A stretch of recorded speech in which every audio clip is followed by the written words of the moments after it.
大家好，我是陆星。今天要跟大家聊的话题非常严肃，也关系到我们每个人的晚年生活。如果你觉得2026年的这场劳保基金全面检查还只是雷声大雨点小，或者认为自己人远在海外就能放松警惕，那我必须告诉你，接下来的内容很重要。我们不是在制造紧张，而是在陈述一个正在发生的现实，请你一定耐心看完，因为这直接关乎你的切身利益。就在我们即将迈入2026年门槛的时候，劳保相关部门的审计力度已经悄然提升到了前所未有的级别。这次行动目标非常清晰，就是要堵住那些长期以来存在的管理漏洞。如果你刚好属于我们今天要详细说的这4类人群，那么你的个人劳保账户可能面临调整，已经领取的待遇可能需要重新核验，甚至还要承担相应的责任。这需要引起重视，因为近期已经有不少海外侨胞和本地的劳工朋友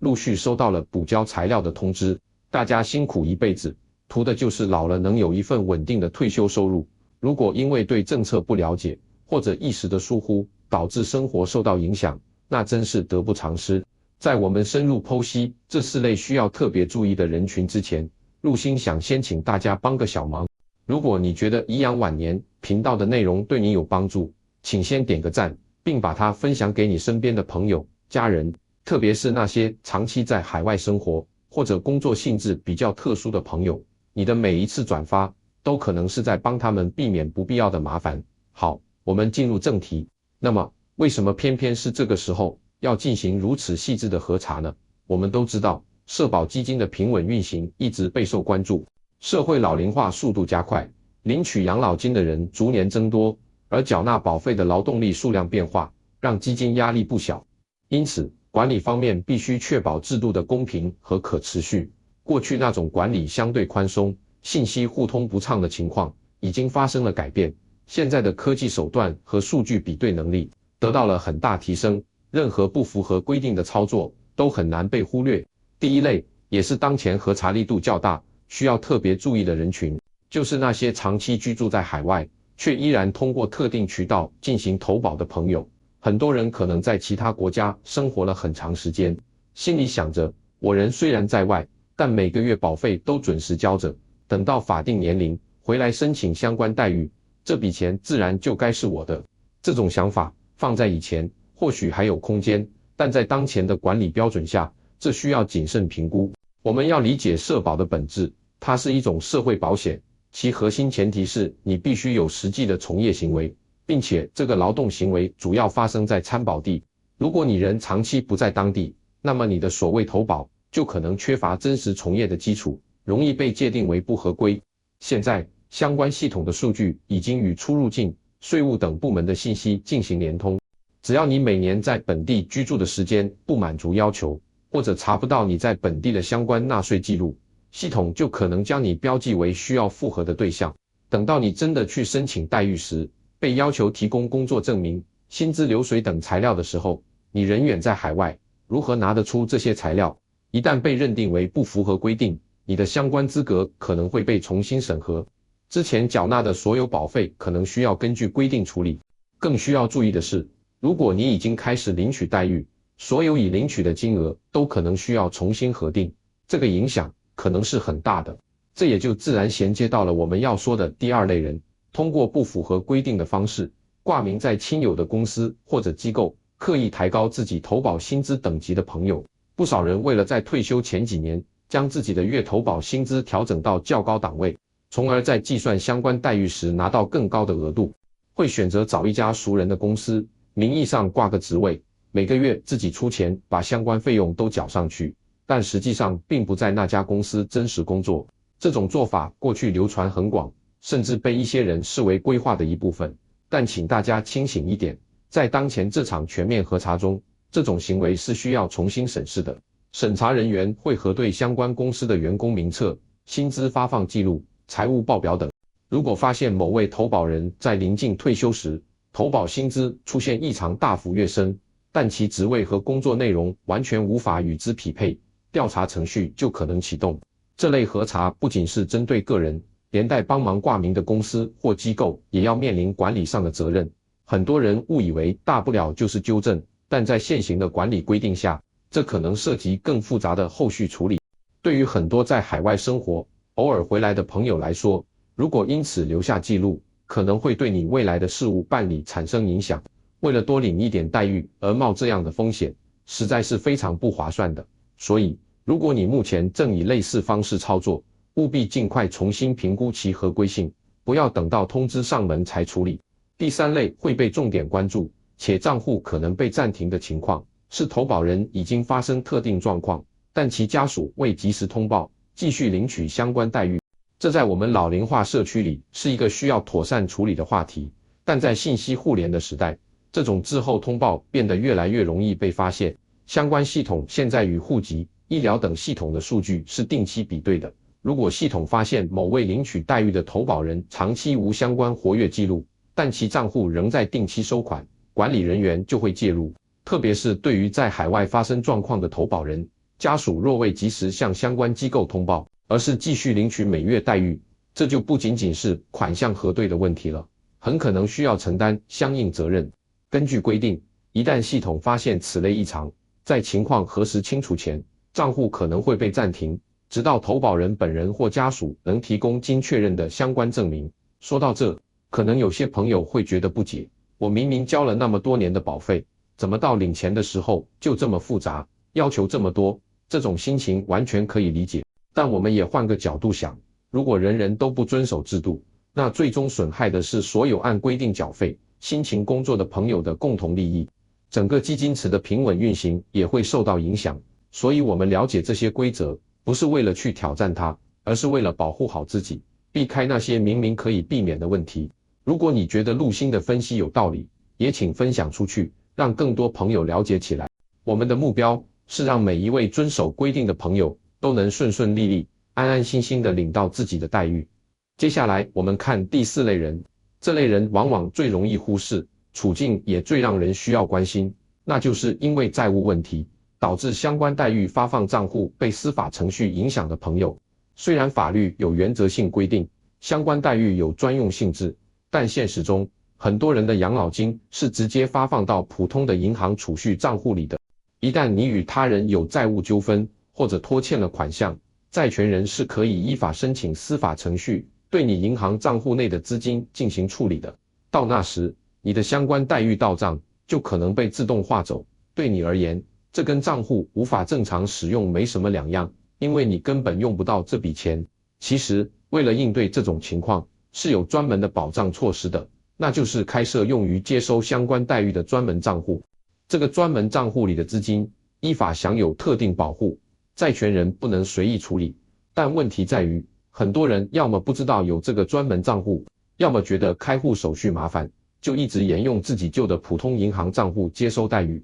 随着管理体系的全面数字化，很多债务可能会被重新激活执行。如果你不提前将收款账户变更为受保护的专门账户，那么你的退休收入很可能在到账的瞬间就被划走。这对于依靠这份收入维持生活的长辈来说，无疑是很大的影响。所以，保护好自己的养老钱，第一步是确保投保行为合规，第二步就是主动利用好制度赋予我们的保护工具。这四类人群中，有相当一部分是我们旅居海外的侨胞朋友，大家在外打拼十分不易，回想起年轻时在本地也缴纳了多年的社保，总觉得那是自己未来应得的一份保障。这个想法没错，那确实是你依法享有的权益，但领取这份权益的方式和资格必须符合规定。很多海外朋友倾向于通过特定渠道投保，觉得这样更灵活，但我们必须清楚，相关渠道的投保前提是会员必须在本地从事相应的工作。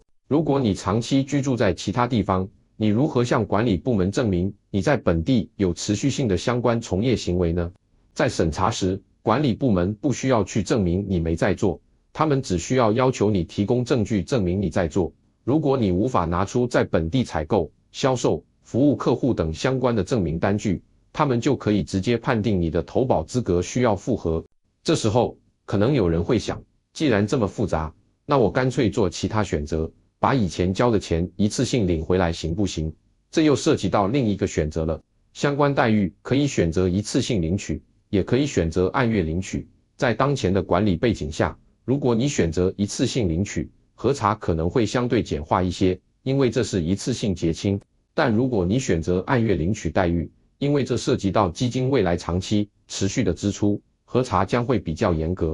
他们会仔细核查你历年出入境记录。如果你每年在本地居住的时间非常短，却长期领取着月待遇，审查方有充分的理由质疑你投保的有效性。这种情况下，不少人可能会去寻找所谓的代办机构。陆星在这里必须郑重提醒大家，眼下市面上很多声称能处理海外领取社保事宜的代办公司，很大程度上是在利用信息不对称进行操作。一旦发生问题，这些代办人员可能无法负责，而所有的后果、核对责任，最终都会落到投保人本人头上。我们必须清晰地认识到，社保不是一项可以随意操作的福利，它是一项严肃的社会保险制度。保险的基础在于真实的劳动风险分担和实际的投保关系。如果你早已不是本地劳动力市场的一员，却依然占用着社保基金的资源，这在规定上和道理上都是需要审视的。对于身在海外关注颐养晚年频道的朋友们，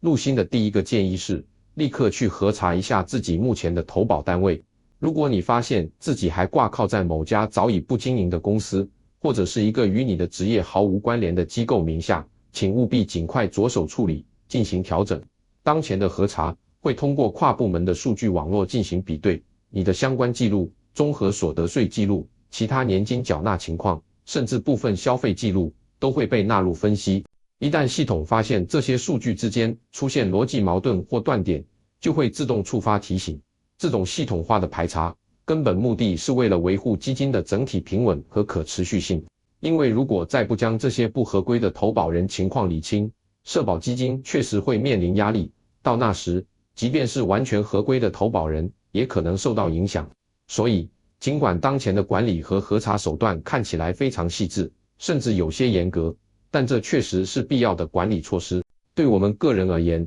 在信息时代，掌握关键的信息，往往就是保护自身利益最有效的手段。陆星制作这期内容，就是希望能为大家理清思路，在管理要求变化到来之前，给自己留出足够的应对时间和空间。如果你觉得这些分析和提醒对你有用，请一定点赞支持，让平台能把这份重要的提醒推送给更多需要看到的人。我们不妨再往深处想想，为什么重点在2026年？根据最新的评估报告，社保基金的财务压力已经达到了一个需要关注的规模，而2026年作为一个重要的时间节点，各方面都需要向公众展示规范基金管理的决心和成果。在这种背景下，细致核查、重新核验不合规的领取，就成了最直接也最能体现管理效能的选择。大家千万不要有侥幸心理，觉得我身边人都这么干，也好好的，我都领了好几年了，怎么会有事？过去的审查可能是抽查，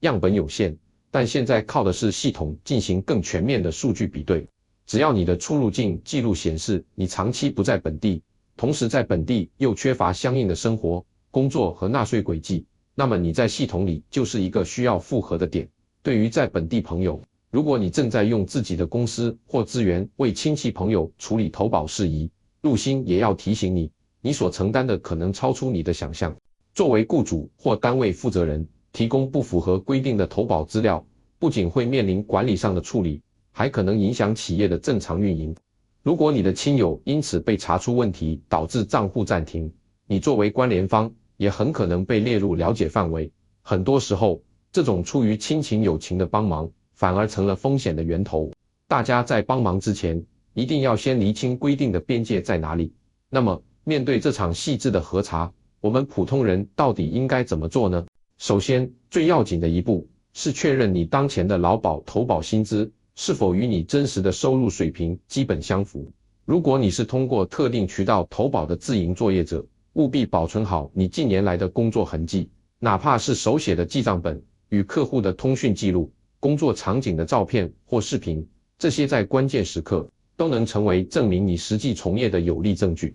第二，对于长期在海外的朋友，如果你希望继续保留相关权益，那么最好能设法维持每年在本地有一定天数的居住记录，并且尽量能有在当地的合法纳税记录。这两点能极大地增强你投保状态的真实性和可信度。第三，如果你通过自查发现自己目前的投保状态确实存在我们前面提到的需要关注的风险，那么与其被动等待核查，不如主动寻求改变，去咨询专业的、靠谱的法律或财税人士，了解如何进行合规化的调整。有时候，主动调整一部分不合规的预期，是为了保住我们最核心、最合法的基本权益。很多人为了每个月多领一些，最终导致所有移领款项被重新核定，甚至牵连家人，这绝对是因小失大。我们在规划养老和理财时，最核心的原则应该是稳健。社保作为我们养老保障体系的第一支柱，尽管它存在各种各样的问题和挑战，但它仍然是目前最重要的一道安全网。我们要用智慧和合规的方式去维护它，依靠它，而不是用取巧的心态去影响它、破坏它。能看到这里的朋友，相信你们都是对自己和家庭未来极度负责的人。养老金是我们晚年生活的基石，这道防线无论如何都要守住。2026年的这场细致核查，本质上是一次规则的梳理和规范的强化。只有那些看清趋势、提前做好准备的人，才能在变化中从容应对。在最后，陆星再次强烈建议大家，一定要立刻行动起来，通过正规渠道查询一下你的劳保投保明细，确认你的投保单位是否正常运营，咨询专业人士你的整个投保和申报流程是否合规。千万不要抱着拖延和侥幸的心态，等到2026年的正式通知寄到家门口，可能一切都为时已晚。